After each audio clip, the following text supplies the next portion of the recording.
From the House of Assembly this week.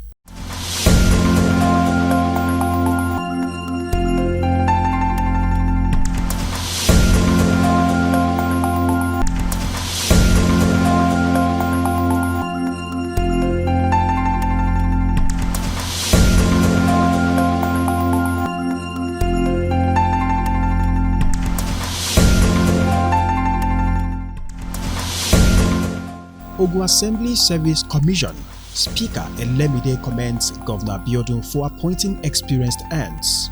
Ogun Assembly tasks IBEDC on re-electrification of affected communities in Yewa North.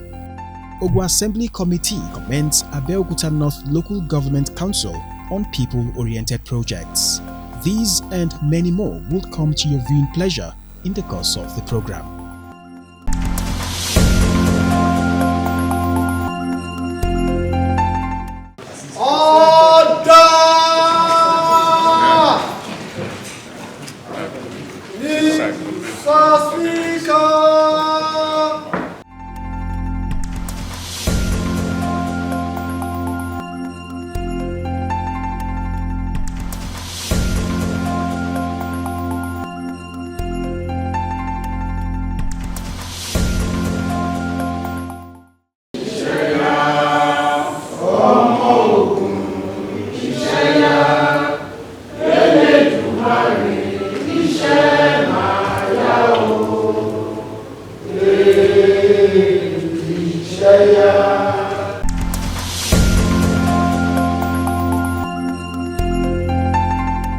Commending Dangote Cement in the course of the week for its prompt gesture, the Speaker, Right Honorable Luda Elemide, appealed to IBEDC to fulfill its promise to energize the affected communities within 6 weeks, as agreed during the previous tripartite meeting facilitated by the Assembly. In his submission, Honorable Adegoke Adeyanju praised traditional rulers in the area led by the Olu of Ilaro and paramount ruler of Yewa Land, Oba Kehinde Olugbenle, as well as young groups of community stakeholders for their roles in securing the donation and advocating for power restoration. I also appreciate this chamber under the leadership of Right Honorable Elemide for your support concerning the total blackouts in my constituency, Yewa North, that affected over 20 communities.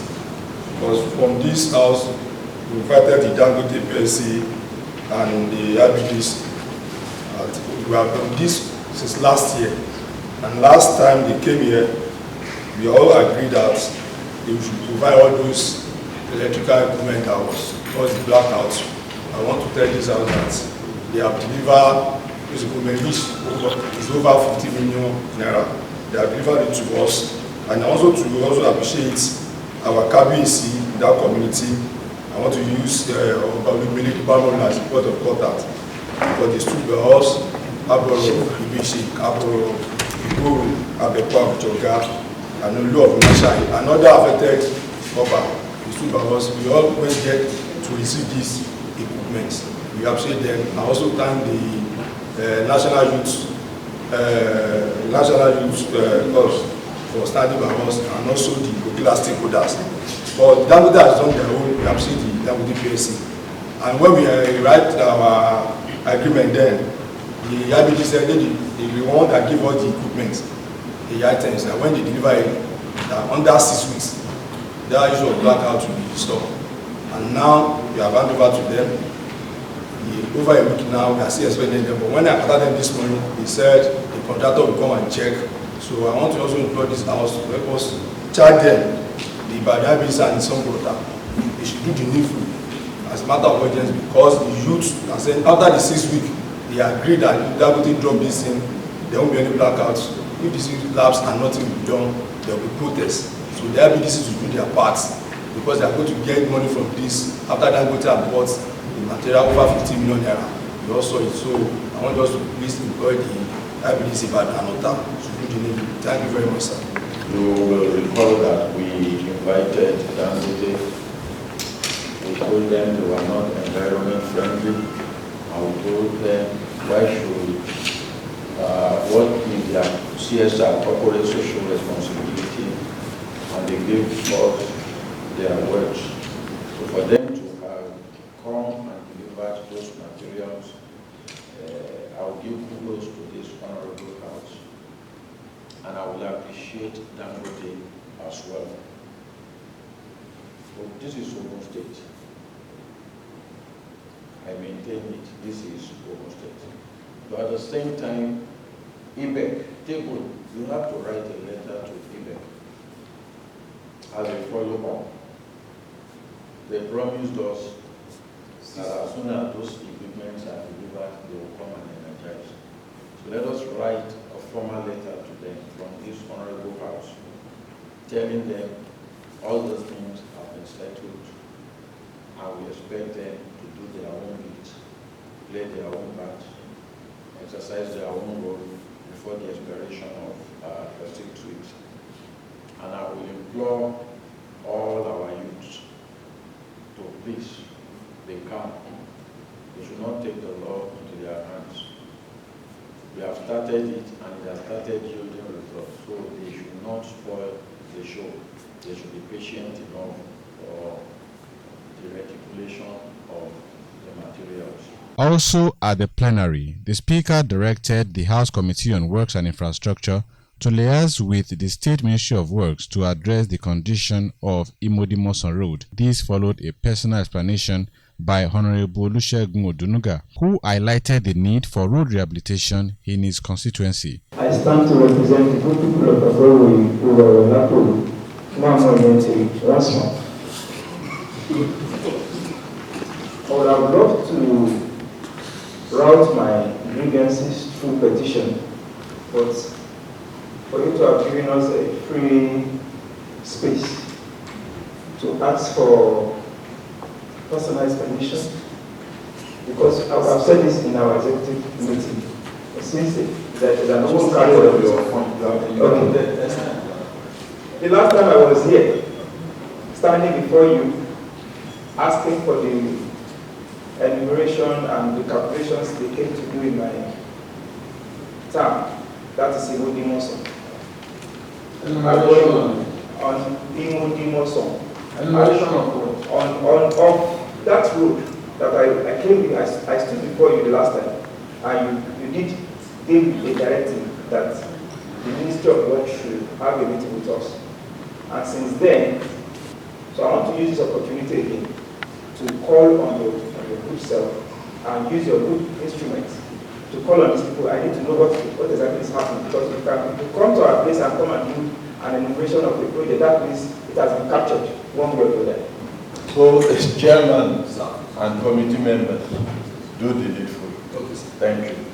In a similar vein, Honorable Fola Salami, representing Ifo2 State Constituency, submitted a petition on behalf of residents of Okearo, Akute, Ashore, and Ajuwon. The petition, filed by officers and baales under the Akinyosi Area Development Committee, raised concerns about environmental degradation caused by water pipe laying activities for Lagos State carried out by contractor Salim Nigeria Limited. One of our CDC, Baale Akinyosi Area Community Development Committee, letter of appeal in respect of the impact flood all the way from Okearo, Baale Akinyosi, Ajuwon area. As a result of laying of water pipes for Lagos State by a civil engineering contractor, Salim Nigeria Limited. Mr. Speaker, and I have your permission to do that. Therefore,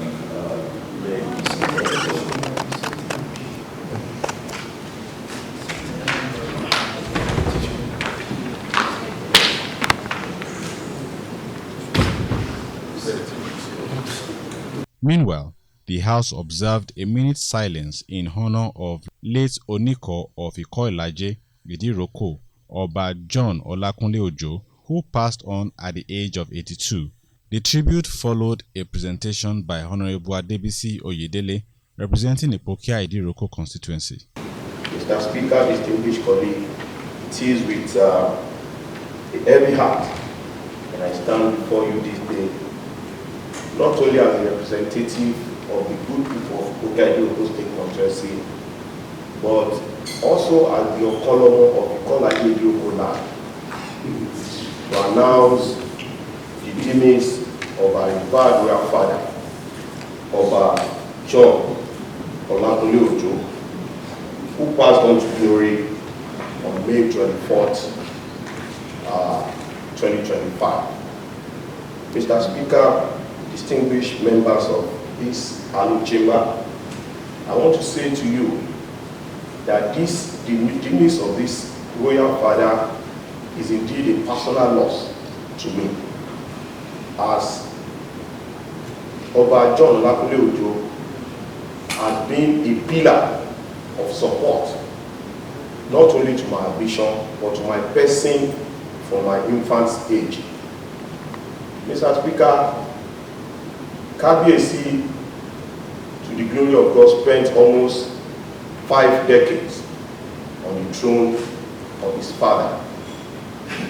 And I want to say this to the whole house, that to the glory of God, he was present at my naming ceremony. So we are that close. And while I was growing up, I was very, very close to Kabiyesi. And Kabiyesi was the first Oba to adopt my ambition even since 2019. And he stood by me firmly until his last breath. Mr. Speaker, I appreciate this opportunity.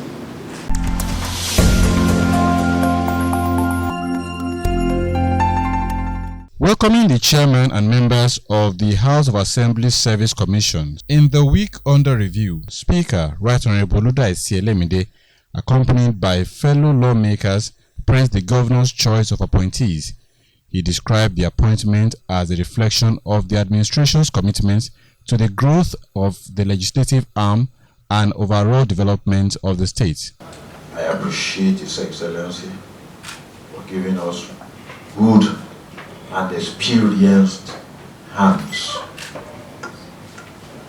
so that you know where shoe pinches us and we know where shoe pinches you, and together we shall salvage the situation. So we shall collaborate, we shall synergize, we shall work together to uplift Ogun State, to uplift our constituency, which is the legislative or legislature, and at the same time to uplift each and every one of us. In his remarks, the newly appointed chairman of the commission, Right Honorable Suraj Ishola Adekunbi, expressed appreciation to the Assembly for their support during the screening and confirmation process. He also called for continued cooperation to enable the commission succeed in its mandate. We are here basically to extend our profound gratitude and appreciation to the Speaker of the House and the distinguished members for their understanding, cooperation, the spirit of camaraderie during our screening and subsequently the confirmation of the commission members. And also to extend our solidarity to the House and to inform the House of our readiness and commitment to support the current House to have the House of Assembly Commission and Assembly of our dream, and to support the leadership of this House towards taking Assembly to that enviable height. I want to appreciate the fact that I stand here today as the chairman of the commission. Let us ensure that we put in our best in whatever form, such that by the time we are out of this place, we have that good story to tell. I'm here today, I return as the chairman of the commission. I have never thought of coming around. But it's just a real privilege given to me to serve the state in this capacity. Like we have done in the past to my distinguished and amiable colleague, and by extension, my distinguished honorable members of the 10th Assembly, I want to seek for your cooperation to deliver on the mandate given to us. We are here to tell you our readiness to support anything that will promote the welfare,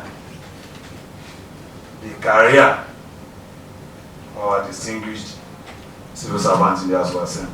On this note, I want to thank you, sir, for your time and for the honors. Thank you and God bless you. He further pledged the Commission's dedication to enhancing the welfare of staff of the Ogun State House of Assembly.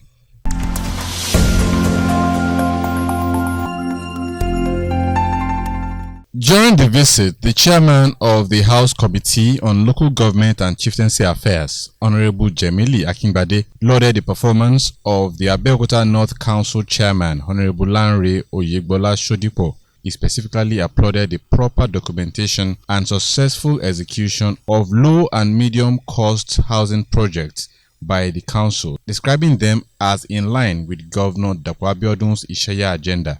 The committee described the projects as impactful and people-focused, noting that they served a practical demonstration of responsible and responsive governance. Abeokuta non-local government the chairman was highly impressed us on the project. I've been to this local government like 3-4 months ago, and he has turned the local government to a very brand local government. Top of all, we went through the documents and we saw him tidying up, and the due process was highly observed.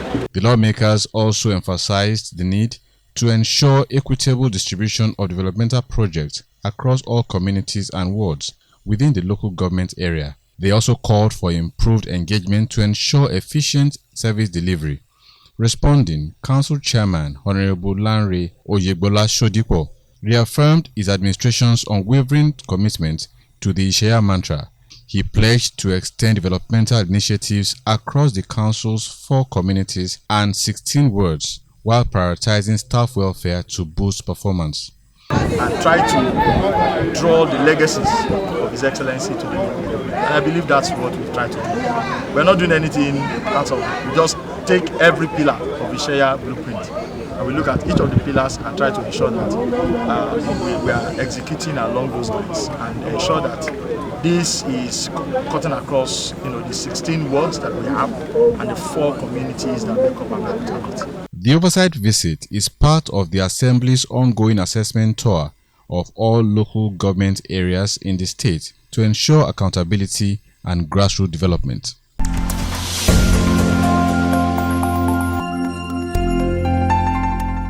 Playing host to the Association of Teachers of Yoruba Language and Culture of Nigeria, in the week, Speaker Right Honorable Oludaisi Elemide decried the continued apathy in the use of the indigenous language, leading to eroding value in the use of the Yoruba language, which had now been substituted for foreign languages.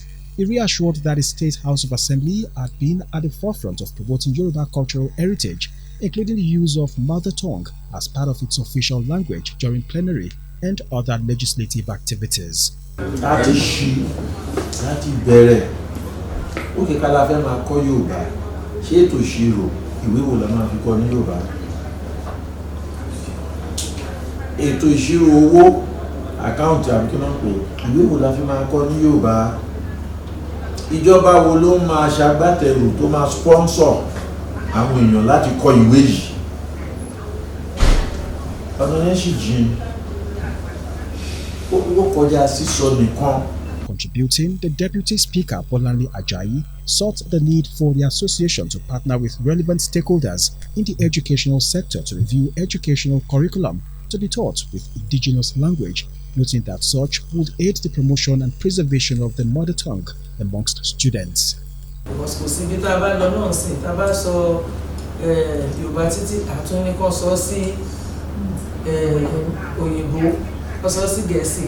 láàrin ara wa mo sọ pé láàrin ara wa ó yẹ kí èdè wa yẹn ká lè máa sọ tọ̀tà bá wà nílé ká try ká máa fi káwa náà ta lè jẹ́ olùkọ́ àwọn olùkọ́ ká jọ ní àwọn iléèwé gíga àtàwọn dájú wa náà tó ti fẹ̀yìntì ká túbọ̀ jẹ́ kí èdè yẹn Earlier, the leader of the delegation, Adegboyega, canvassed for legislative support to aid the teaching of Yoruba language in schools, noting that the association had been steadfast in its resolve to further promote the Yoruba cultural heritage across all levels of education in the state.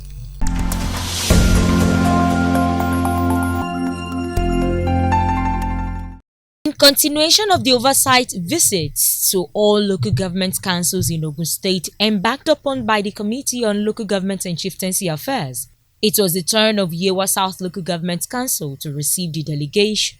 Chairman of the committee, Honorable Jemili Akingbade, explained that it is imperative for the head of local government administration, the treasurer, and the director of works to supply necessary details to the committee on what prevented the council from holding the Finance and General Purpose Committee meetings, what was responsible for the lack of project ratification with supervisors, and insufficient documentation of the local government's budget appraisal. Honorable Akingbade also complained about some infractions, including the zero internally generated revenue from January to March 2024, and instances of project implementation without following due process, while underscoring the essence of transparency and accountability in the administration of government resources. The House Committee reiterated the importance of adherence to statutory guidelines in local government operations to promote accountability.